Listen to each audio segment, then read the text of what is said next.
Tengo el placer y el gusto de presentarles a nuestro conferencista, al doctor Anaclet Pons.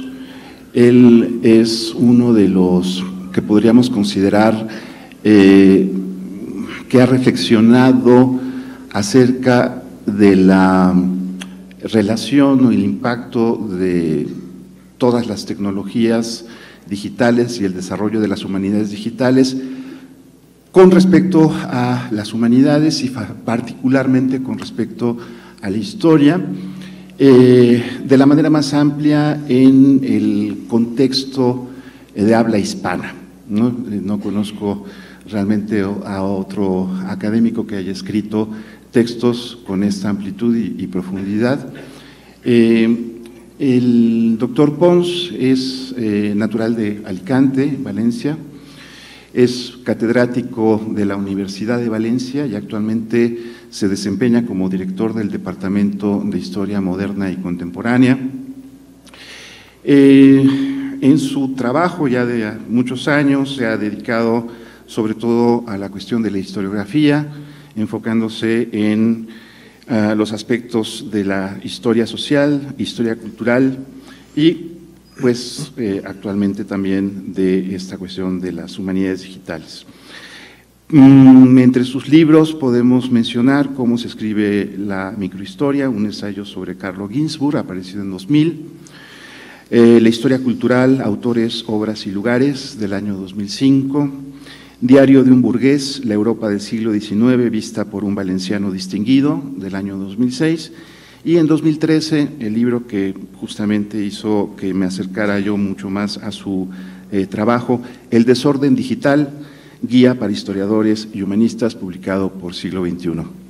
Sin más, dejo con ustedes al doctor Anaclet Pons, que nos va a dictar la conferencia La sensibilidad digital y la posición del historiador. Muchas gracias, Anaclet. Bienvenido. Muchas gracias. Ante todo, quiero mostrar mi agradecimiento al colegio en la persona de su director, José Antonio Serrano, y muy particularmente al profesor Víctor Gayol, aquí presente, que es quien me invitó a venir hoy, y para mí es un placer estar aquí. Pido disculpas porque mi texto está escrito y eso le quita un poco de chispa a mi exposición, pero he preferido escribirlo para controlar un poco mejor las ideas que voy a exponer. Estas ideas que voy a exponer tenía intención de iniciarlas con una referencia a un pensador clásico, pero hablando estos días previos me surgieron algunas ideas que creo que merecen ser expuestas antes de empezar directamente con la conferencia. Estas ideas tienen que ver con más que con lo que diré, que se verá después, tienen que ver con el cómo lo diré. Y ese cómo lo diré tiene que ver en este caso con dos cuestiones. La primera hace referencia al desorden, al que ya hemos aludido, al desorden que nos envuelve, y en consonancia con ese desorden que nos envuelve, voy a procurar ser yo también, ¿es esto? Voy a procurar ser un poco desordenado. Voy a ir un poco hacia atrás, hacia adelante, hacia arriba, hacia abajo, una especie de saltamontes digital, y lo voy a hacer así en parte porque ese es el desorden que nos acompaña. Esto es semejante a lo que nos sucede cuando escribimos una palabra en un buscador, seleccionamos uno de los resultados que propone y tras hojearlo encontramos otro enlace que nos interesa, ese enlace nos lleva a otro lugar y así sucesivamente hasta que al final nos perdemos. Y la relación existente entre el lugar al que finalmente hemos ido y aquel al que inicialmente queríamos ir es una relación totalmente desparejada. Incluso en ocasiones ya no recordamos cómo empezamos, solo sabemos dónde estamos finalmente. Y cuesta reconstruir ese recorrido. Habíamos empezado en A y ahora estamos en Z. Pues un poco así será mi exposición. Claro que como es oral, y en este caso hay alguien que la controla, pues la singladura, digámoslo así, o la navegación, estará más o menos vigilada, aunque cada uno puede dejar volar su imaginación y eso yo sí que no lo puedo controlar, que es lo mismo que ocurre con el navegador. El navegador no nos puede controlar en ese sentido. La segunda cuestión es que mis saltos o mis lugares, como los enlaces, como los lugares de Internet, esos saltos o lugares a los que iré son en realidad ideas de otros. Y lo advierto para señalar que no voy a ser en ningún caso original, si es que en realidad podemos ser originales. Es decir, la originalidad de mi exposición estará en la composición, estará en la manera de hacer encajar a referentes que, como verán ustedes, son muy diversos. Y para eso hay un estudioso norteamericano bastante célebre, que se llama Kenneth Goldsmith, que es probablemente el poeta más controvertido de los Estados Unidos de América y que además es profesor de escritura no creativa, un tema sobre el que tiene escrito un libro. Este señor para muchos es un mero provocador, porque él defiende el plagio como estrategia creativa. Para otros es un genio que defiende un modelo que se denomina apropiacionismo.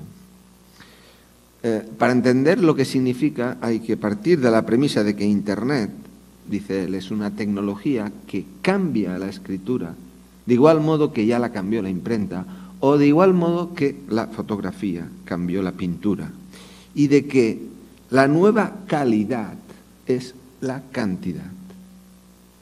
No sé si me he explicado bien, espero que sí. Por tanto, si la nueva cualidad es la cantidad, lo que propone es que la literatura realice una gestión de la cantidad, una gestión de la información. ¿Por qué? Pues porque confrontados con esta abundancia, con esta cantidad de textos, el problema es que ya no es necesario escribir, ya no es necesario decir nada más. Por tanto, lo que tenemos que aprender es a manejar la cantidad de información que ya existe. ¿Cómo atravieso todo ese matorral de información? ¿Cómo lo administro? ¿Cómo lo analizo? ¿Cómo lo organizo? ¿Cómo lo distribuye? Eso es lo que diferencia mi escritura de la escritura de otros. Eso cambia también la imagen del escritor, que ya no es el genio torturado, el romántico, por decirlo de alguna manera, sino que es una figura que se asemejaría más al programador, que conceptualiza, que construye, que ejecuta, que dispone de una máquina de escritura. Esto no es nada nuevo, porque esta tradición de reutilización de materiales y de apropiación, de apropiacionismo, tiene antepasados honorables, incluso académicos. Los collages picassianos son eso, el libro de los pasajes de Walter Benjamin es eso, los informes policiales de Ciudad Juárez que Bolaño incluye en el 2666 es eso, el Pierre Menant, autor del Quijote de Borges, es eso, o las prácticas del grupo vanguardista del Ulipo, con Calvino y Perec, Queneau, etcétera, es eso. Y nadie discute que estos autores o artistas tengan mérito en esa práctica de recomponer información o recomponer cuestiones que no son propiamente originales. Y en eso, obviamente, el arte nos lleva mucha ventaja con su collage y con el ready-made, la utilización de cosas que tienen un sentido para otras cosas preexistentes. Incluso el texto académico, como paradigma de autoridad, es paradójicamente uno de los exponentes más claros de diálogo intertextual, en base a apropiaciones y intertextualidades, eso sí, unas apropiaciones e intertextualidades, es decir, desplazamientos de texto, que están regidos por una serie de normas académicas, que nosotros llamamos citas o parafraseo. Pero a pesar de todo, ese tipo de escritor que hoy en día, digamos, propone Kenneth Goldsmith, es una figura polémica y cunde el desconcierto. la mayoría de los escritores continúa, y cuando digo escritores me refiero a todos los que escriben, no a los literatos solamente, continúan escribiendo como si Internet no existiera. Además, el mundo literario en particular, el mundo de la literatura, y también el académico, se escandaliza por episodios de fraudulencia, de plagio o de engaño que en el ámbito de la música, del arte, de la computación o de la ciencia causarían risa, pero que nosotros todavía mantenemos. Pero he dicho que esto se refiere al cómo, ¿no? Voy a ir saltando de un lugar a otro, por tanto voy a ir apropiándome de distintos autores, que es lo que ocurre hoy en día en el mundo de Internet, ese apropiacionismo. Pero pasado eso, voy a entrar en el qué, y he prometido que haría una referencia a un autor importante. Esto suele ser bastante habitual porque cuando uno no tiene muy claro de que la audiencia vaya a aceptar el discurso que uno propone, lo más lógico es empezar con alguien que es una autoridad. Si esta es una autoridad, todo el mundo va a suponer que lo que viene a partir de ahora también procede de una autoridad y no tiene por qué ser cuestionado. En este caso, la autoridad que he escogido es, y que habla también del desconcierto, es Siegfried Kracauer. Este escritor, periodista y teórico alemán dedicó buena parte de su muchísimo talento a estudiar el cine y la fotografía, para descubrir muchos años después que lo que en realidad le interesaba era la historia. Y por eso conjeturó que quizá todo lo que había hecho en sus primeros años cuando estaba estudiando el cine y la fotografía no era otra cosa que un estudio indirecto de la historia, una forma indirecta de abordar nuestra disciplina. Y por tanto, aprovechó todos sus trabajos anteriores a partir de ese momento para buscar paralelismos entre la historia, el cine y la fotografía. Pues bien, en sus últimos escritos, publicados ya de forma póstuma en un libro que es muy recomendable, irregular en algunos casos, pero muy recomendable todo él, que se titula Historia, las últimas cosas antes de las últimas, dejó dicho que le interesaba la historia porque, entre otras cosas, le permitió observar la escena contemporánea a cierta distancia y que en eso, en tomar distancia sobre la escena contemporánea, la historia se parecía a la fotografía porque ambas son medios de alienación en este sentido. Y para ejemplificarlo, para mostrar cómo se puede percibir el presente, aludió a la enorme expansión, decía él en aquella época, de nuestro entorno físico y mental. El mundo, dijo, se encoge, pues somos virtualmente ubicuos, pero eso no significa, o mejor dicho, significa que escapa de nuestro control. Cuando escapa de nuestro control, estamos desalojados de nuestros ámbitos familiares y somos arrojados, por decirlo así, al espacio abierto, donde buena parte de las perspectivas tradicionales y los procedimientos habituales ya no son pertinentes. ¿Y cuál es el resultado? El desconcierto, la incertidumbre.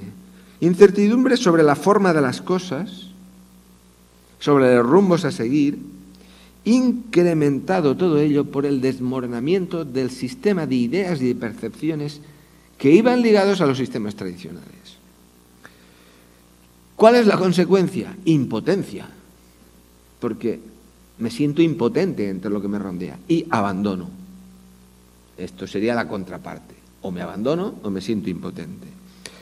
Como en otras épocas, cuando esta seguridad provinciana o familiar cede a la confusión cosmopolita, el sentimiento es el de estar perdido en un territorio inexplorado y hostil.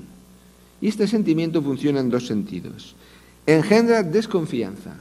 Para muchos, el mundo de Internet es un mundo ante el que tenemos desconfianza, porque es algo caótico, puede que sea incluso dañino, que necesita muchos filtros, por tanto, desconfianza. ¿Y qué hacemos cuando nos engendra algo desconfianza? Buscamos refugio. ¿Dónde buscamos refugio? En lo tradicional. Es una especie de reacción. Esto se podía trasladar, de hecho él lo trasladaba al mundo de las ideas. Cuando este mundo está desordenado, cuando hemos perdido las grandes ideas, Hay una desconfianza ante lo que tenemos y buscamos refugio en cosas conocidas. Las soluciones políticas, por ejemplo, que hoy en día se están produciendo en el mundo, en los Estados Unidos de América, el señor Trump o en otros lugares, hablan de estas soluciones familiares. En nuestro caso, las soluciones familiares son las formas tradicionales, porque entendemos que han funcionado, y si han funcionado, ¿por qué cambiarlas? Dicho esto, que es el contexto del desorden, utilizando a un autor que me parece relevante para entender este desorden, voy a ir al nombre de lo que es el tema que voy a tratar, que son en teoría las humanidades digitales. A partir de ahí veremos un poco los rasgos, las reticencias y finalmente abordaré la cuestión de la sensibilidad digital, lo que llamo la sensibilidad digital. Esta secuencia tiene que ver con mi intención de distinguir entre, por un lado, lo que son las preocupaciones metodológicas, incluso hermenéuticas, del asunto, que son legítimas y que afectan a determinados grupos, y las preocupaciones epistemológicas. Y estas preocupaciones epistemológicas son generales, son para todos. No hay nadie que pueda escapar a ellas.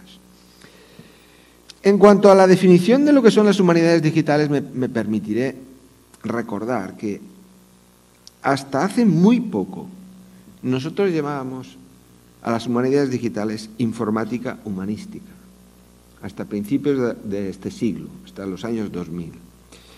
Cuando hablábamos de informática humanística, lo que estábamos haciendo era apelar a una ayuda técnica. Es la ayuda técnica que, para los que conozcan un poco la genealogía de este campo, solicitó el célebre padre Busa, que fue a buscar en IBM una máquina que le ayudara a estudiar las concordancias en las obras de Santo Tomás de Aquino. Eso es, la informática humanista tenía este sentido, un sentido técnico, una ayuda técnica. En cambio, poco después, esa fórmula de informática humanística cambió y empezó a llamarse humanidades digitales. Si cambió es porque esta nueva idea eliminaba, digamos, la anterior, la del servicio técnico, e incluía un aspecto más humano, porque al fin y al cabo digital viene de dedo, ¿no? Era un aspecto más humano e indicaba que las herramientas se integraban en el tipo de investigación humano, generando, por tanto, un esfuerzo intelectual genuino con sus propias prácticas, estándares y exploraciones teóricas. Eso, llegado el momento, incluso se dijo que esto había generado, y esto tiene que ver con las prácticas historiográficas, un giro digital. Habíamos visto un giro lingüístico, un giro cultural, antes un giro social, ahora tendríamos un giro digital. Eso lo podríamos situar hasta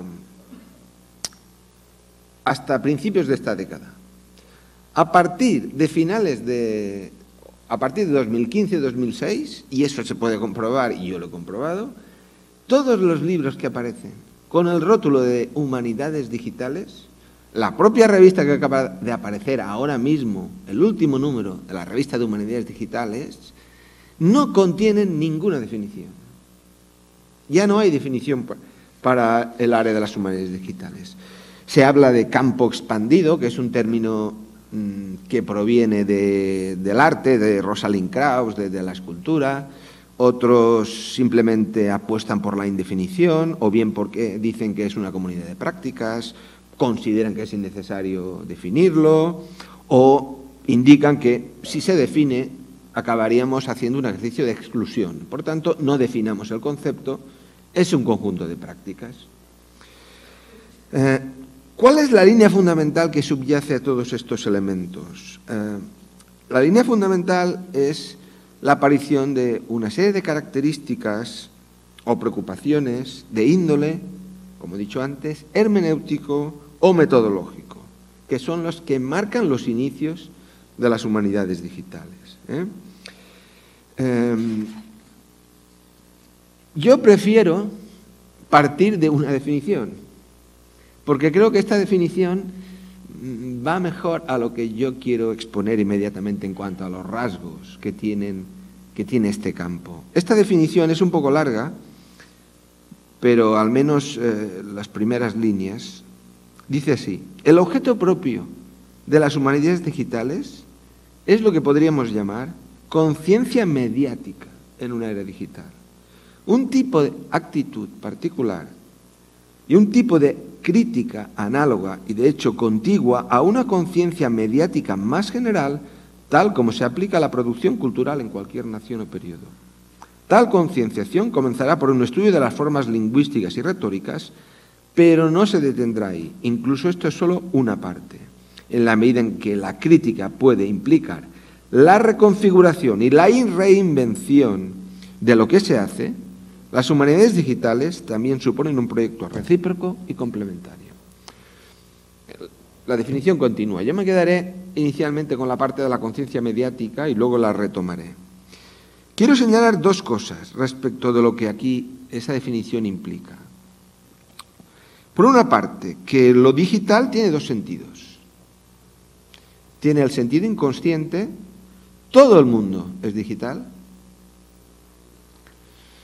Puede que haya alguien que no utilice los medios digitales, pero eso no importa. Todo el mundo vive en una sociedad digital, por tanto todos somos historiadores digitales. De hecho, el adjetivo historiadores digitales o humanistas digitales, el adjetivo no tiene ningún valor porque no hay nada más. Es lo que existe, igual que antes éramos analógicos, pero no decíamos que éramos analógicos, pues hoy no haría falta decir digitales, todos lo somos. Y en segundo lugar, el aspecto consciente. Este aspecto consciente es el que indica que existen determinados grupos que piensan que con esas herramientas pueden generar un pensamiento o un conocimiento distintivo, diferente del anterior, utilizando esas herramientas. Esta definición, o todas estas definiciones, además de lo señalado, nos permiten advertir que es inútil y perjudicial limitar las humanidades digitales a las relaciones del dominio histórico, literario, lingüístico. Porque la conciencia mediática no se refiere al dominio histórico, literario y lingüístico, se refiere al conjunto de la sociedad.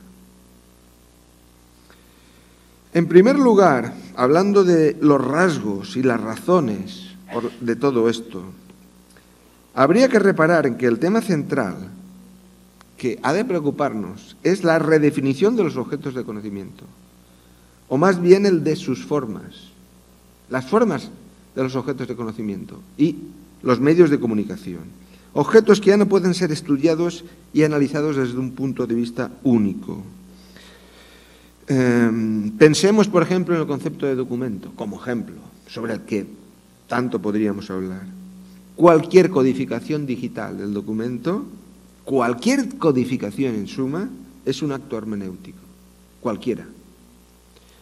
Pero hay otros ejemplos. ¿Es posible hablar hoy, por ejemplo, de derechos humanos sin mencionar procedimientos y valores mediados por prácticas coloquiales, documentos y flujos de información que dependen de procesos generados por las tecnologías de información? ¿Podemos hablar de política y sociedad en países como México, España, Egipto, Túnez, Estados Unidos, Cuba, sin tener en cuenta la estructura de la red de los medios de comunicación? ¿O podemos hacer historia del presente sin tener en cuenta esa realidad, sin tomar en consideración los medios sociales? Es imposible, porque los objetos de conocimiento han cambiado. Todo lo anterior parte de dos cuestiones. Una tiene que ver con la nueva sensibilidad digital, es decir, con el hecho de que hay otros modos de representación, también del pasado, pero de representación en general. Y cuando hablo de representación me refiero en particular al hecho de que son modos de representaciones en los que la imagen o el sonido ya no están subordinados al signo alfabético. Y esto es fundamental, luego lo retomaré. No están subordinados a la palabra, no están subordinados a la retórica. Incluso el algoritmo manipula y genera sus propias memorias e historias. Luego volveré mínimamente sobre eso. La otra cuestión supone reconocer como causa y consecuencia, y esto es fundamental, el desapego de la base material de estos nuevos modos de representación. ¿Qué quiero decir con esto del desapego? Esto lo explicó muy bien el historiador francés Roger Chartier cuando nos advirtió de que hemos asistido a una alteración de la materialidad con la que circula la información. O mejor dicho, una variación de los soportes de lo escrito, pero no solamente de lo escrito, cosa que ha cambiado las técnicas de reproducción y de producción, haciendo posible nuevas formas de escritura y nuevas maneras de leer. Y eso porque, entre otras cosas, la continuidad física del soporte es sustituida por una movilidad, la movilidad digital. Y al ser sustituida, altera el sistema de percepciones que nosotros asociábamos a los textos. Cada texto iba asociado a un tipo de percepción. Al cambiar los soportes, al cambiar las percepciones, cambia el orden de los discursos. Un orden que hacía que un libro fuera un objeto material reconocible, identificable, diferenciable de una carta o de una revista. Ahora piensen ustedes, al desapegarse de la base material, es decir, al desmaterializarse, ¿qué diferencia hay en una pantalla entre un libro, una revista, una guía telefónica o una nota? No hay ninguna diferencia. Y como no hay ninguna diferencia material, las percepciones son las mismas. Yo podía distinguir cada cosa lo que era, ahora no lo puedo distinguir. Y eso es un cambio fundamental en otro orden, que es el orden de las razones, la retórica que podemos emplear en la forma de argumentar y presentar. Porque en la medida que todos esos discursos tienen la misma presencia en la pantalla, todos esos discursos pueden argumentarse o pueden tener una argumentación semejante. Y yo puedo hacer como hacen los collages, los artistas. Puedo coger mi ordenador, puedo buscar información en Internet y coger un PDF, coger un Word, y en ese PDF o en ese texto escrito de la manera que sea, uno es una guía telefónica, otro es un ensayo, y puedo mezclarlo, porque el argumento es el mismo, las razones son las mismas. En este caso, además, lo que ha cambiado es que el texto impreso, que tenía una lógica de discurso, que era una lógica lineal, cerrada y jerárquica, cuando yo cogía un libro, empezaba por el índice, había una página número 1 y una página 300 y ponía fin. Esto ya no existe. Ahora, el texto que tengo en el ordenador es flexible, es abierto, es descontrolado y me puede ocurrir lo que me pasa, lo que yo indicaba que pasa al principio, que empiezo por aquí y no sé dónde acabaré. He empezado buscando una cosa o leyendo un libro en la pantalla y aquello me ha llevado a buscar una palabra, he ido a buscar la palabra, he visto otra cosa, me he interesado, me he ido y al final he abandonado el libro. Todo eso conduce a sugerir, como en su día indicó la historiadora Carla Hess, que el moderno sistema literario ha cambiado y lo ha hecho en un doble sentido.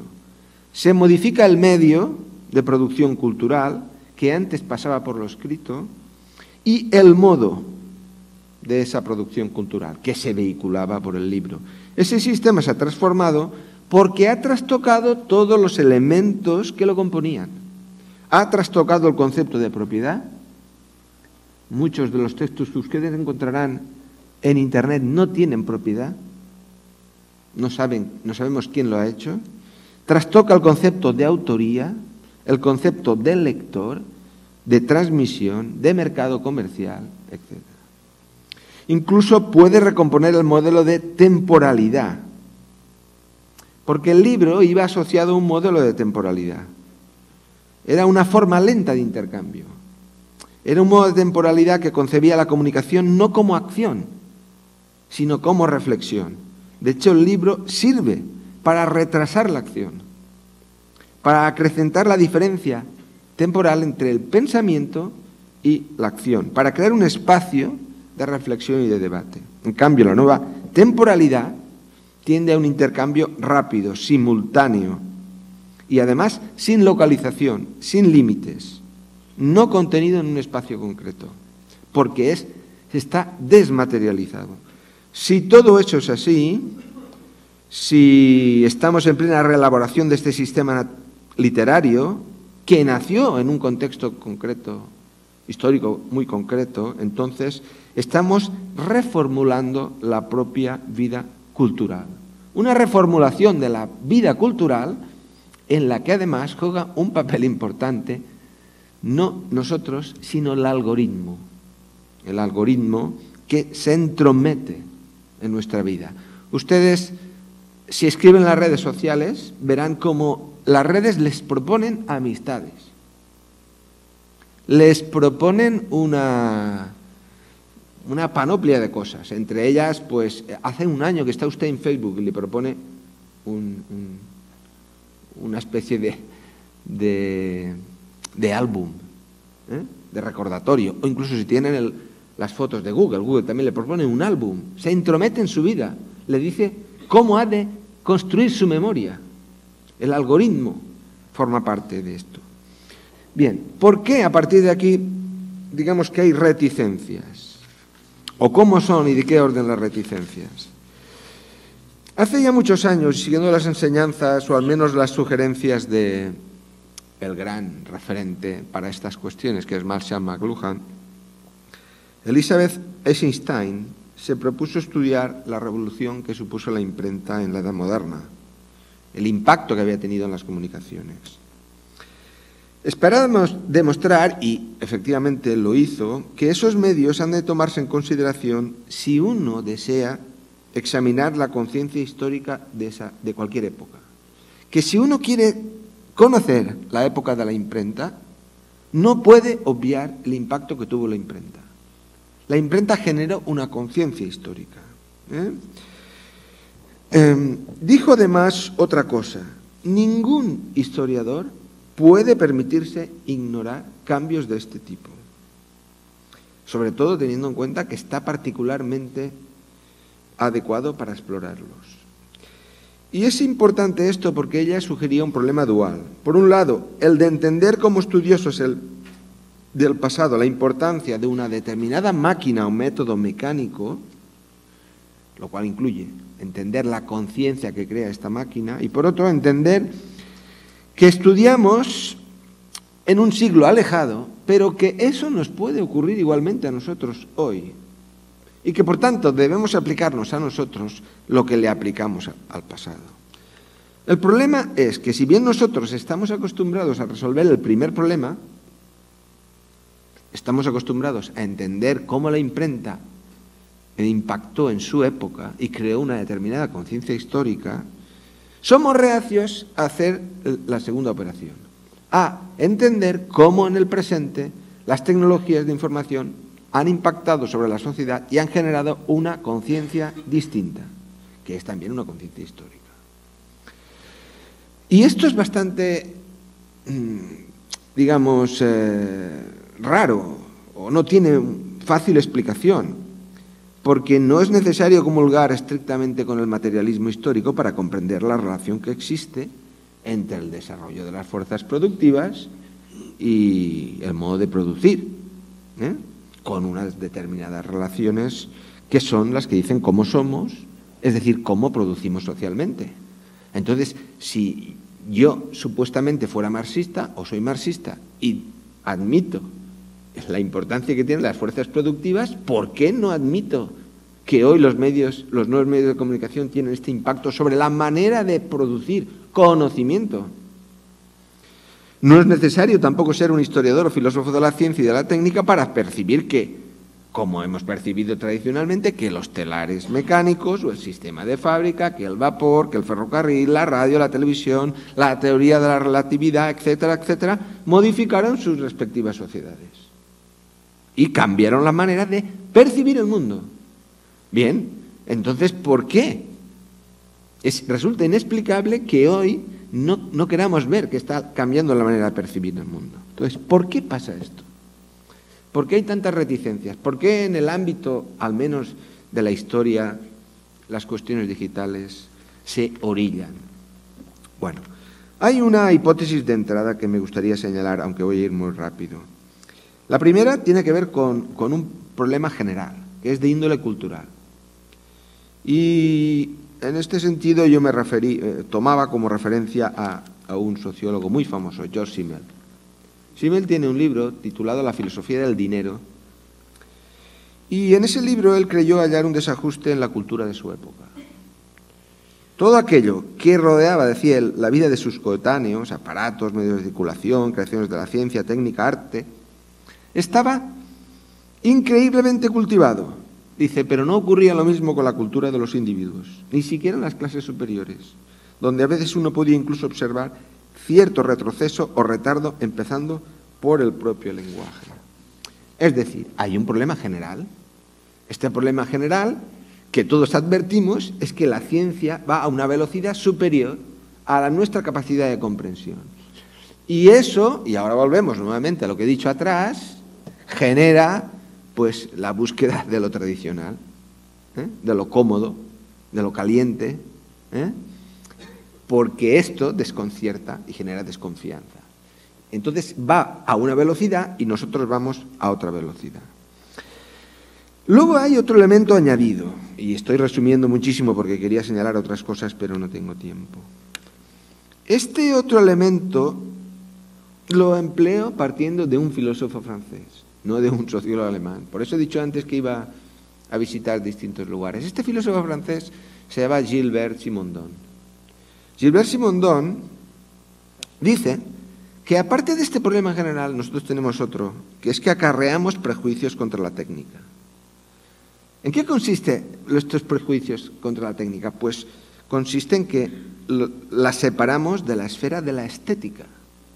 Nosotros estaríamos en la esfera de la estética y tenemos una serie de prejuicios sobre la técnica. Nos quedamos en la producción cultural, en las creaciones humanas irrepetibles y entendemos que las herramientas que empleamos son meros utensilios de los que únicamente nos interesa su utilidad. Es decir, a mí, del navegador y del Word o del PDF, me interesa su utilidad, porque mi producción cultural, mi originalidad, mi estética no se ve afectada, porque cambian los utensilios. Es decir, volvamos atrás. Entendemos que los trabajadores del siglo XVIII vieron modificada su vida porque apareció una cosa llamada telar mecánico, sistema de fábrica y revolución industrial, pero nosotros no estamos afectados por los utensilios porque vivimos en el mundo de la estética. Y nos dice, la cultura está desequilibrada porque reconoce ciertos objetos como el objeto estético y le acuerda cierto derecho de ciudadanía al mundo de las significaciones, mientras que rechaza otros objetos, y en particular los objetos técnicos, en el mundo sin estructura de lo que no posee significado, sino solamente uso, función útil, como si la técnica no poseyera significado, cuando lo posee. Tiene mucho significado y cualquiera de ustedes que utilice las redes sociales, el Twitter, el Facebook o todas las aplicaciones que procura Apple o Gmail, verá cómo sí que producen significado. Incluso el que utiliza el Word verá que produce significado. Solo tiene que abrirlo y ver la panoplia de producción de significado que hay en la barra superior. Un sinfín de producción de significado. Y cuando escribe también, porque le propone correcciones, etcétera, etcétera. Bien, se trata, en todo caso, de un rechazo defensivo que se origina, como he dicho antes, en la propia definición original de las humanidades digitales, por aquello de la informática humanística, por aquello de la técnica. Y esta reticencia tiene que ver inicialmente con ese elemento. Hay otras ideas o conjeturas sobre reticencias de signo más práctico que me devuelven de nuevo a la definición y entran digamos, en la parte del historiador. Hemos de recordar que el recorrido de las humanidades digitales es básicamente filológico. Son las filologías las que iniciaron este recorrido. Su objeto no es el objeto del historiador. Su objeto es el documento escrito, sí, pero su idea del documento es distinta del nuestro. Para nosotros es la fuente. Para ellos es algo más. Y esa filología, con sus objetos, tiene unos intereses particulares, unas metodologías particulares y una hermenéutica particular. De hecho, el paso de la filología analógica a digital parece lógico, precisamente por cuáles son sus preocupaciones. Para el historiador, esto siempre se vio como una cosa auxiliar. Que traten los textos me parece bien, porque eso es un auxilio para la fuente, que es como yo voy a utilizar ese texto. Quiero señalar que aquí estas reticencias tienen que ver con cuestiones nuevamente hermenéuticas, como mucho metodológicas, no epistemológicas, que es otra cuestión. Luego hay otro aspecto que también está relacionado con este aspecto, aunque indirectamente, y es que cuando uno habla de historia digital, y eso lo comentábamos ayer, no se refiere a un campo en concreto de la historia. No se refiere como a la sociedad y habla de historia social, o a la economía habla de historia económica, o a la cultura habla de historia cultural, o a la política habla de historia política. No. Se está refiriendo a una herramienta que atraviesa todos los campos. Y en cuanto a herramienta, pues hay reticencias a reconocer que exista un campo que venga a ser definido no por el objeto del pasado que uno estudia, sino por la herramienta. Y claro, eso es parte del rechazo que genera en los historiadores, porque esta herramienta además remite a determinados modelos analíticos donde prima el cuantitativismo. Y eso pues no tiene o no ha tenido buena prensa dentro de la historiografía. Por otra parte, el hecho de que el origen de las humanidades digitales esté en la filología hace que los debates sean debates ligados a la filología. Los más importantes se refieren a la obra de Franco Moretti en cuanto a la lectura distante o cercana. Y esos debates, que no son propiamente debates dentro del marco de la historia, han generado un ruido dentro de la filología, con pros y contras, tal que los historiadores, muchos historiadores, se han visto, se han preocupado por ese ruido y han creído que aquello no iba con su disciplina. Les molestaba ese ruido y no lo han incorporado. En última instancia, para poder dejar un poco para debate, y porque todavía me queda la parte de la sensibilidad digital, eso ha llevado a que hoy en día, en los últimos años, incluso la última referencia que tengo es del finales del 2017, se venga hablando mucho del fracaso de las humanidades digitales. Y que muchos historiadores consideren que no debemos aceptar nuestra inclusión en el campo de las humanidades digitales. Que puede hablarse de historia digital, pero que la historia digital no son las humanidades digitales. ¿Y qué sería la historia digital? No voy a entrar otra vez en la definición, hay varias. La historia digital tendría un origen distinto. Si hemos de buscar un origen, dirían ellos, está en la historia oral.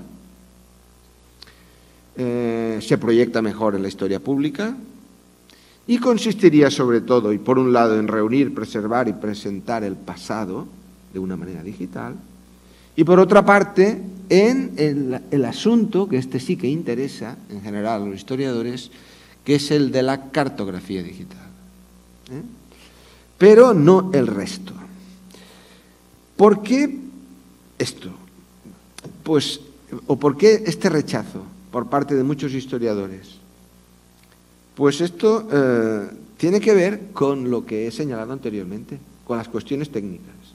Si nosotros entendemos que las humanidades digitales son un campo que está caracterizado por determinadas metodologías, determinada hermenéutica, por determinadas cuestiones técnicas, aquí vamos a tener que separarnos. Porque los métodos de los filólogos no pueden ser los mismos que los de los historiadores. O no necesariamente los mismos. La hermenéutica filológica no es exactamente la misma que la hermenéutica del historiador. De ahí que muchos historiadores prefieran separarse.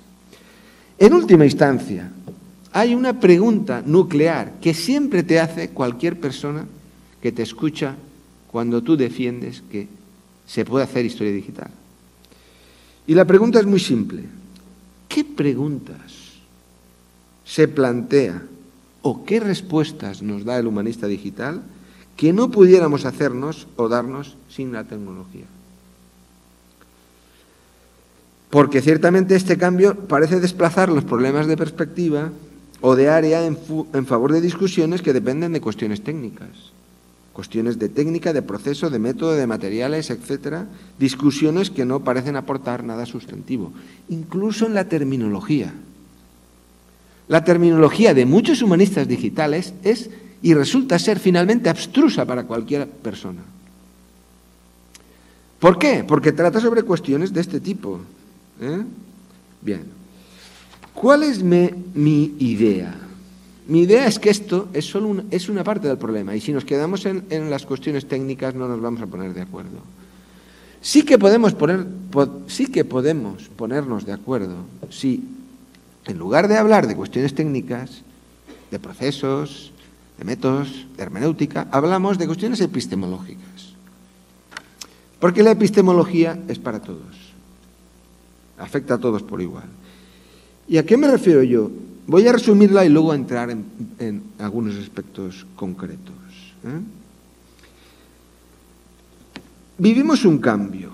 Este cambio tiene implicaciones epistemológicas y si las tiene, como voy a defender, afectan a la sensibilidad de nuestro tiempo. ¿De qué se trata? No se trata de que volvamos o no a lo cuantitativo, a que el software reemplace la pluma. ¿Se trata de qué? Los objetos técnicos que nos rodean cambian la manera de registrar nuestra experiencia o incluso sustituyen nuestra experiencia por el consumo incesante y obligatorio de información. Se trata de que cambian los mecanismos de recuerdo y de memoria. Cambia la manera de generar documentos, pasando de la escasez a la abundancia. Cambia el modo de preservar los documentos. Se alteran los procesos de investigación, se alteran los procesos de comunicación y de difusión del conocimiento. Y en suma, todos estos cambios en el presente afectan la manera en la que pensamos el pasado. Todo esto no es ni del campo de la filología ni del campo de la historia. Esto es genérico, afecta a todos por igual, por eso me refiero que es una cuestión epistemológica. Vuelvo de nuevo a lo que señalaba anteriormente con la definición de humanidades digitales. Decía que las humanidades digitales son una conciencia mediática. Bien, ¿a qué me refiero? Vuelvo a otro autor, en este caso otro filósofo, también francés, Jean-Louis Deot. Este filósofo sugiere dos cuestiones. Una, que las épocas no son definidas necesariamente por los acontecimientos, sino por la manera de aprehender los acontecimientos. ¿Y qué es lo que determina la manera de aprehender los acontecimientos? Las cuestiones técnicas. La manera como se aprendió en el pasado un acontecimiento cambió cuando la oralidad dejó paso a la escritura. No se aprehendía igual. Cambió cuando apareció la imprenta y ha cambiado cuando han aparecido los nuevos medios de comunicación. Para él, ni el acontecimiento ni la obra genera un mundo, una comunidad o una época. Simplemente reencuentra a un público que no existía con anterioridad. Es como los precursores de Kafka de Borges. Reencuentras algo que ya existía y continúa. En segundo lugar, ¿cuál es el instrumento de la cultura en la edificación de un mundo común? No las obras. ¿Qué es lo que permite la percepción, la aprehensión de lo que ocurre? Los aparatos. Puede enunciarse, lo que por eso se entiende, planteando la pregunta de, dice él, hacer época. ¿Qué es lo que hace época? ¿Qué es una época de la cultura? ¿Qué es lo que hace lógicamente necesariamente época para la cultura?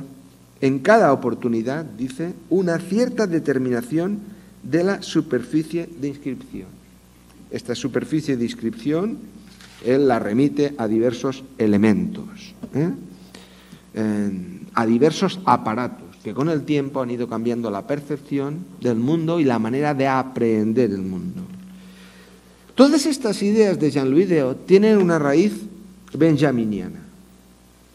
Por supuesto, Walter Benjamin, el pensador alemán, de la misma escuela que Krakauer, al que he citado anteriormente, que, analizando, como todos sabrán ustedes, la reproductibilidad técnica y los problemas del aura, dice que, dentro de largos periodos históricos, junto con el modo de existencia de los colectivos humanos, se transforma también la manera de su percepción sensorial. El modo en que se organiza la percepción humana está condicionado no solo de manera natural, sino de manera histórica. Nuestra percepción es lo que ha cambiado, es histórica y acaba de cambiar. Y quien mejor lo vio es alguien al que remiten los planteamientos que hemos visto hasta ahora y sobre todo los planteamientos de Jean-Louis Deot, que fue Marshall McLuhan, con aquella célebre futa de que el medio es el mensaje, el medio entendido como en sentido amplio. Cuando él dijo aquello de que el medio es el mensaje, quería indicar hasta qué punto los medios ejercían un poder formativo sobre nosotros. Y eso abría un abanico enorme de cuestiones a tratar. Cuando empezó a desmenuzar todo eso, empezó a analizar uno a uno los medios que habían cambiado nuestra forma de estar en el mundo. Y empezó con la escritura, con la composición, con la palabra impresa y con las distintas máquinas, hasta llegar a la máquina de escribir, a la que también dedicó suficiente espacio. No voy a entrar más en McLuhan porque es un autor muy conocido, pero sí me interesaría señalar mínimamente otro autor posterior que, a partir de McLuhan y tomando como punto de partida la máquina de escribir, que en este caso un estudioso alemán de los medios, Friedrich Kittler, nos advirtió de que la máquina de escribir cambió la manera de ver el mundo de los escritores. Y el ejemplo máximo que él puso fue el ejemplo de Nietzsche. Nietzsche, en un momento determinado, por problemas físicos, tuvo que comprar una máquina de escribir. Y al comprar la máquina de escribir, tuvo que cambiar lo que decía y pasó a hacer aforismos. Es decir, la máquina le hizo hacer aforismos. Hay una carta de 1882, tras recibir la máquina, que dice, donde él reconoce completamente a un amigo, usted tiene razón. Lo que utilizamos para escribir interviene en la conformación de nuestros pensamientos. ¿Por qué? Porque como él tenía, la máquina de escribir era una bola y él estaba de pie y le costaba mucho articular el discurso. Tenía que pensar mucho lo que iba a decir. Las palabras, economizaba las palabras para darle menos. No es lo mismo escribir a mano o oralmente que ir tecla a tecla, que era muy costoso además, no había práctica. Por tanto, escogía pocas palabras, aforismos. Si uno estudia la obra de Nietzsche, ve cómo eso cambió. Pero este elemento no fue el único que cambió nuestra forma de componer, de escribir. Porque después de la máquina de escribir vino el gramófono y el cinematógrafo. Y con el gramófono y con el cinematógrafo, lo que ocurrió por primera vez es que la imagen y el sonido tenían un canal propio. Y la literatura ya no podía competir con estos canales. Y entonces podéis pensar, por ejemplo, ¿por qué la literatura del siglo XIX, anterior al gramófono o al cinematógrafo, era de un tipo, y por qué a finales de siglo tenemos gente como Kafka, como Musil, como Joyce, como Mann, que ya no escribe sobre el mundo, sino sobre mi mundo? Porque yo no puedo competir con estos nuevos canales de información que se han separado. El reinado de la escritura de la escritura señorial, diría Kittler, que es la época, él lo denomina época Goethe, acaba y empieza ese nuevo mundo que es el mundo Nietzsche. Sí. Bien, la diferencia es que antes la palabra era un embudo simbólico por donde tenía que caber todo. Y cuando aparecen estos nuevos medios, pierde ese monopolio. Si yo he de comunicarle a mi lector cómo es una ópera y no hay gramófonos, nadie la puede escuchar excepto si va a verla, yo puedo explayarme en la descripción. Pero yo no puedo describirla igual si todo el mundo la puede oír. Porque mi descripción será distinta. Tendrá que decir cosas que no sean evidentes al espectador. Y así sucesivamente. Eso no quiere decir que haya una conexión causal necesaria entre dispositivos, aparatos y modelos de escritura. Es una correlación dentro de un contexto histórico concreto, dentro de un escenario social, económico y político que le da sentido, dentro de una reconfiguración de conocimientos, de prácticas, de relaciones discursivas, de relaciones institucionales, etcétera, etcétera, etcétera. Bien, estos y otros ejemplos podría poner muchos, porque los hay. Por ejemplo, los hay en el mundo del arte, sobre los cambios en la percepción.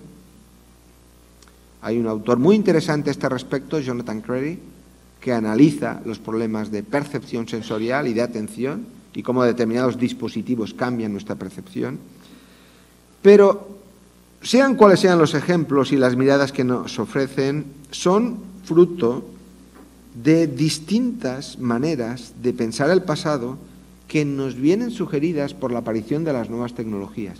Todo lo que yo antes he dicho, lo he dicho porque hoy en día ha cambiado el mundo y eso me sugiere nuevas preguntas sobre el pasado. Y es fruto de distintas maneras de mirar y de tratar con el mundo que los rodea, de mirar y de tratar los documentos que vienen sugeridas por los métodos que hoy podemos emplear para abordar esa abundancia de fuentes que nos rodean. Es la transformación que hoy vivimos la que nos hace contrastarla con momentos anteriores porque nos ha sensibilizado sobre ese aspecto. Y así supongo que continuará ocurriendo. Diríamos, pues, que hoy vemos todos esos medios, todos esos dispositivos como algo que ha allanado el camino para la llegada de las nuevas tecnologías, que también se constituyen como un aparato de percepción, igual que lo fue la imprenta, como lo fue la máquina de escribir, el gramófono, el cinematógrafo, la fotografía, que constituyen, hoy tenemos nuestro propio aparato de percepción, característico de nuestra época, con sus peculiaridades. Y esos rasgos afectan a dos cuestiones que me parecen centrales. Una tiene que ver con esa nueva sensibilidad. Yo lo diría una síntesis perceptiva. Esa síntesis perceptiva va desde lo más particular a lo más general. Desde el mismo hecho de que al ver cualquier cosa yo tomo mi aparato móvil y tomo una foto. Esa es una síntesis perceptiva distinta de la anterior, comunicada con otras semejantes. Y eso por poner un ejemplo mínimo.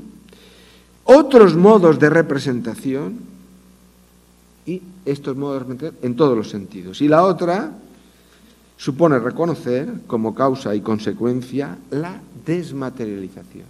Y este es un aspecto fundamental en estos modos de representación, tanto dos desmaterializados. De hecho, cuando ustedes toman una foto, no es una foto, son píxeles. Lo que le interesa a Google de su foto no es su rostro, es los metadatos que contiene la foto, porque no es una foto en el sentido clásico. ¿Por qué? Porque se ha desmaterializado. Tiene la misma textura que un documento de Word, que un documento de PDF o una película en AVI. Y esta es la diferencia respecto de épocas anteriores. Y aquí ya voy a terminar, 2 minutos. Solo como provocación se debe entender la confesión que hiciera un filósofo de la historia actual, de la senda de Hayden White, Frank Anker Smith, que no, supongo que no será muy querido, pero bueno, es una persona interesante, se llama Eelco Runia. Eelco Runia dice, es holandés: a veces, en un momento de descuido, les murmuro a mis alumnos que los historiadores no piensan. Por lo general agrego que no hay nada malo en sus habilidades mentales, pero que la disciplina prima clasificar las cosas y que los departamentos de historia escupen especialistas en organizar cosas, los cuales de alguna manera han perdido la capacidad de tolerar el desorden. Y pensar, continúo, es volver las cosas del revés, no dejarlas como están, desmontarlas o, en definitiva, hacerse intencionadamente un lío. A juicio de Runia, esta tendencia a organizar resulta un problema cuando nos enfrentamos, por ejemplo, a procesos de discontinuidad. Entonces, como ocurre en el pasado, ocurre con lo que nos rodea, si estos nuevos objetos técnicos que nos acompañan supusieran una ruptura en algún sentido, nosotros tendemos a trazar un recorrido o unos antecedentes para amortiguar su significado y organizarlo en un continuum huyendo del desorden. Esto no es un desorden, esto es un recorrido lineal que viene de allá y llega aquí. No es que no sepamos advertir el cambio. De hecho, los historiadores se dice que estudian el cambio, sino que minimizamos la discontinuidad. Aquí mismo, en las páginas que he leído mal y a prisa, he presentado mutaciones en los medios y en la sensibilidad que podían prefigurar las actuales. Por tanto, en un continuum, aunque espero que más con la voluntad de comprender lo que nos rodea que con la de negar su capacidad disruptora, que creo que la tiene. Hacerse ese lío, continúa Runia, es abrirse al campo en el que trabajas. Algo para lo cual la teoría es fundamental. Una teoría que no solo son conceptos y categorías, sino entender cómo el proceso de pelearse con las herramientas del oficio puede crear el desorden que se necesita para abrirse a lo que ya no está incluido en las preconfiguraciones y preconcepciones que aportas a lo que escribes. Y aquí, dejando ya a Runia, no estamos hablando de herramientas técnicas, de software ni de computación, sino de nosotros mismos, en nuestras circunstancias actuales. Pues, ¿cuáles son las principales herramientas del historiador? El propio historiador. ¿Cuál es la principal herramienta del filólogo? El propio filólogo. En cualquier caso, para comprender lo que suponen las nuevas tecnologías, lo importante es tener afilada la herramienta más importante de todas. Y esa herramienta, que es el propio sujeto, no es otra que el acto de pensar. Eso es todo. Muchas gracias.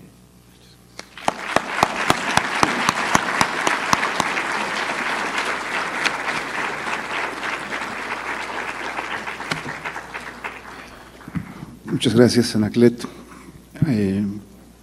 por tu muy interesante conferencia. Podemos abrir, si ustedes gustan, pues por lo menos unas 2 o 3, unas cuantas preguntas o comentarios, para pues aprovechar este momento. No sé si alguien por ahí quisiera comentar por allá, si pueden pasar el micrófono. Doctor, muchas felicidades por su disertación, que nos alimenta bastante con este tema digital. Yo solo le quiero hacer una pregunta.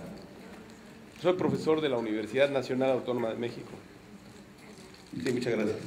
Mi nombre es Javier Venegas, y yo solo quiero preguntarle, ¿usted cree que en el devenir de esta transformación digital universal alcance la tecnología a superar plenamente la capacidad intelectiva del ser humano? ¿Será posible que ya no tengamos necesidad entonces de tener representantes populares, porque estamos en el momento digital en que no íbamos al ágora a votar las leyes, y por eso se creó la teoría de la representación, y tenemos diputados o senadores.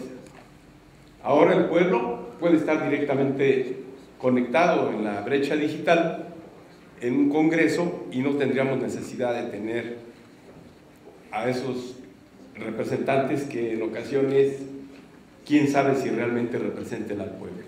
Por eso es la idea, la pregunta de si este camino de la tecnología pudiera llegar a superar el intelecto humano, y entonces a lo mejor ni estadistas necesitáramos, ¿verdad? Perdón por el extremo, pero es una pregunta que se me ocurre y le aprecio su conferencia y lo que nos pueda decir al respecto. Muchas gracias.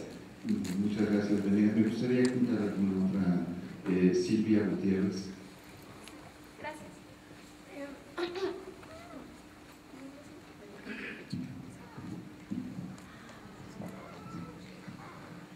Gracias, igual. Si definimos las monedas digitales como conciencia mediática, ¿cuál sería la diferencia entre las monedas digitales y los media studies, por ejemplo, que también se definen como lo mismo?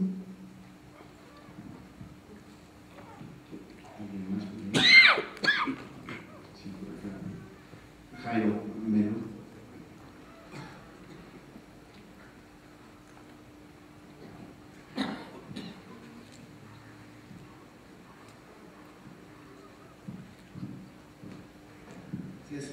Primero, muchas gracias por la conferencia y segundo también, pues, muchas gracias por la labor de difusión que está haciendo con respecto a las humanidades digitales y en general con esta, pues con el pensamiento de que es nuestra labor, sobre todo en la historia, respecto a las humanidades en habla castellana, que es realmente algo bastante escaso, sobre todo la reflexión. Estamos como tomando muchos elementos paradigmáticos de otros contextos y no estamos reflexionando sobre nuestro propio principio de nuestro ejercicio, en nuestro contexto de experiencia.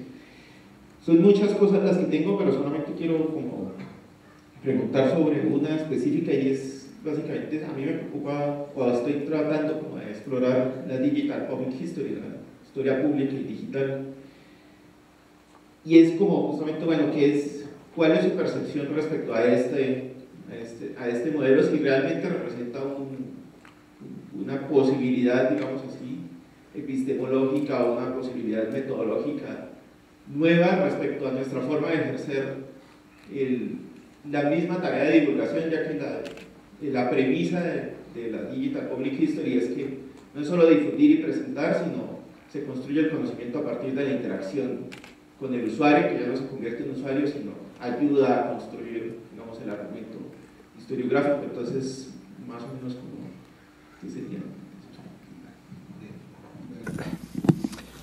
Son tres preguntas distintas que contestaré muy brevemente porque he de tomar un avión rápidamente. En cuanto a la primera, yo lamento no tener una respuesta. La historia y la futurología se llevan bastante mal. Por supuesto, los cambios digitales van muy a prisa, más a prisa de los que con una rapidez que era desconocida, es algo que caracteriza al presente. La rapidez, no es que los procesos actuales no se hayan vivido antes, pero no con esta rapidez. Y como digo, las máquinas nos mediatizan y nos interpelan y interfieren en nuestra vida, y quizá hay algún día en que las máquinas sean tan refinadas que puedan acercarse a desempeñar determinados trabajos, no hasta el punto, creo yo, de sustituir la capacidad no intelectiva, sino la originalidad, la capacidad de interpretar que tiene el ser humano, porque eso implicaría, como se puede ver en las películas de ciencia ficción, o al menos en algunas, implicaría experiencia, memoria, etcétera. Los historiadores sabemos, ayer también lo comentamos, sabemos que las personas actúan en función de dos horizontes, el horizonte de expectativas y el horizonte de experiencia, ¿no? Eso es una cosa que nos enseñó Reinhard Koselleck. Si una máquina debería tener una experiencia pasada y tener unas expectativas futuras, de lo contrario se limitaría a a hacer una operación particular, por muy compleja que fuera.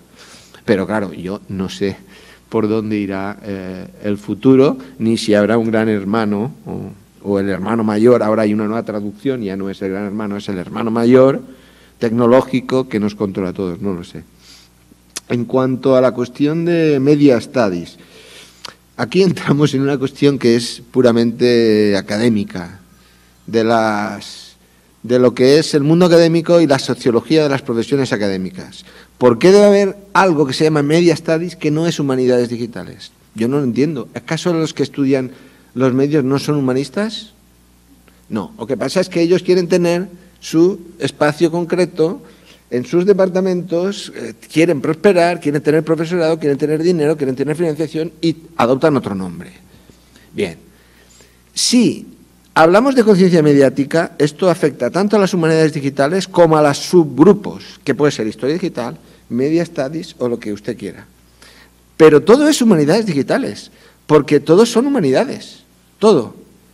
Lo que pasa es que hemos de pelearnos por la financiación y por tener un sello propio, entonces tenemos que denominarnos de una manera diferente. ¿Qué es lo que diferencia a cada subgrupo? Lo que diferencia a cada subgrupo son los métodos. Los objetos concretos, por ejemplo, más los textos en el caso de las filologías, los medios en concreto, cine, televisión y otras cosas en el caso de media studies, pero es que eso está reduciendo las humanidades digitales a pura filología y no debería ser así. En la medida en que se vayan separando, pues cada uno, que es lo que he intentado indicar, que los historiadores ya están diciendo no queremos formar parte de las humanidades digitales. ¿Por qué? Porque yo voy a un congreso de humanidades digitales y todo es lo mismo. Tratamiento de texto, texto medieval, texto clásico, claro, yo no me siento identificado, el de media studies no se siente identificado. Y esto tiene que ver, repito, y sería largo de contar, con la estructura académica, que no es inocente, no es natural, esto se crea, y se crea con unos intereses, con buena voluntad, pero con unos intereses, y con la lucha por la financiación, que es uno de los aspectos más importantes para entender cómo funciona cualquier profesión académica. En fin, pero creo que todos compartimos lo mismo, la conciencia mediática. Y en cuanto a la historia pública, yo creo que efectivamente, tal y como están las cosas, para responder a la pregunta de si hay historia digital significativa que cambie lo que nosotros conocemos sobre el pasado, la historia pública no nos ha ayudado mucho. Porque hay otros ejercicios de historia académica, digamos lo que podría ser incluso una tesis, que han ayudado mucho más. Hay incluso algunas tesis, este año se ha presentado, la primera tesis en Estados Unidos, la primera tesis de historia digital, no había hasta ahora. Pero ha habido en estos años anteriores unos cuantos trabajos de historia digital que finalmente se han tenido que convertir en libro por obligación. Si se han tenido que convertir en libros porque a las personas que habían hecho el trabajo no se les reconocía en su carrera docente y se vieron obligados a escribir un libro.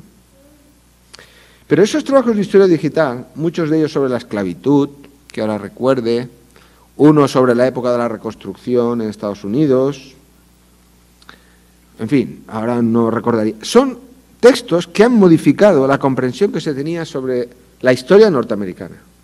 Y hay uno, por ejemplo, de un australiano, que es de tratamiento de datos, que es el tratamiento del archivo de Neuchâtel, que ha modificado la percepción que tenemos sobre la difusión de la literatura prohibida en la Francia prerrevolucionaria, que modificaría todo el contenido de la obra de Robert Dalton, a lo cual Robert Dalton respondió que habría que pensarlo, porque claro, eso a él le afectaría muchísimo. Eso es trabajo digital puro. La historia pública no está en ese campo. La historia pública tiene un campo enorme en Estados Unidos, muy escaso fuera de Estados Unidos, que digamos es la historia que actúa de acción, esa historia más comprometida, que es, como tú decías, un diálogo entre el público y el académico. y que está ligada a la difusión del conocimiento a través de las grandes instituciones o de pequeñas instituciones, sociedades históricas o sociedades de amigos o de lo que fueren, monumentos, en Estados Unidos incluso los parques nacionales, todo parque nacional tiene ahora mismo el parque Yellowstone, creo que es, u otro, ha hecho un trabajo magnífico con recopilando información sobre la creación de los guardas de los parques nacionales. Porque eso tiene un sentido social, porque lo que le está diciendo al pueblo americano es que el Estado es importante. La voluntad de esta historia pública es decirle, oiga, usted ve a gente que está guardando el Parque Nacional. Bueno, pues es que el papel del Estado es fundamental. Y esto se creó en la época de la Gran Depresión, en la época de Roosevelt, y se creó para ayudar a las personas que no tenían trabajo, y esto demuestra que esa idea que tenemos de que el Estado ha de desaparecer es injusta. Y estos proyectos de historia pública, hay otros proyectos, por ejemplo, de construcción de infraestructuras con cartografía digital a lo largo de todo el siglo XX. Esa construcción de infraestructuras planteada en exposiciones que se hacen, por ejemplo, en museos, pues le recuerda al espectador que el Estado ha hecho algo por él, que sus impuestos sirven para algo y que esa idea de que no hay que pagar impuestos, el Estado debe desaparecer, y que tiene un valor público, ideológico también, y juega, digamos que juega en otro campo, y tiene un campo o un futuro mucho más halagüeño, porque no está en el centro de la academia. La historia digital tiene un futuro más duro, más difícil, más oscuro, porque está en el centro de la academia. Y la academia lo controla. Entonces, lo que la academia te va a pedir es un artículo que esté homologado en revistas internacionales y un libro que esté en una buena editorial. Y si tú le presentas un proyecto digital, va a decir ¿esto qué es? En historia pública, que funciona un poco al margen, pues tiene más campo de juego. Y tiene una ventaja, que es que engancha, por lo menos en Europa y aquí puede también, con el gran tema que ha venido a partir de los años 90, que es el tema de la memoria. Y eso ha servido de reenganche a mucha de la historia pública que ahora se está empezando a hacer. Entonces tiene mucho más futuro, creo yo. Y puede que la historia digital acabe dominada por la historia pública, la historia oral, etcétera. Pues muchísimas gracias. Quisiera, por favor, ofrecerle un aplauso de agradecimiento al doctor Anaclet Pons y aprovechar para entregarle una constancia que le extiende el Colegio de Michoacán por su participación en este aniversario por la conferencia. Muchas gracias. Victoria al Colegio de Michoacán.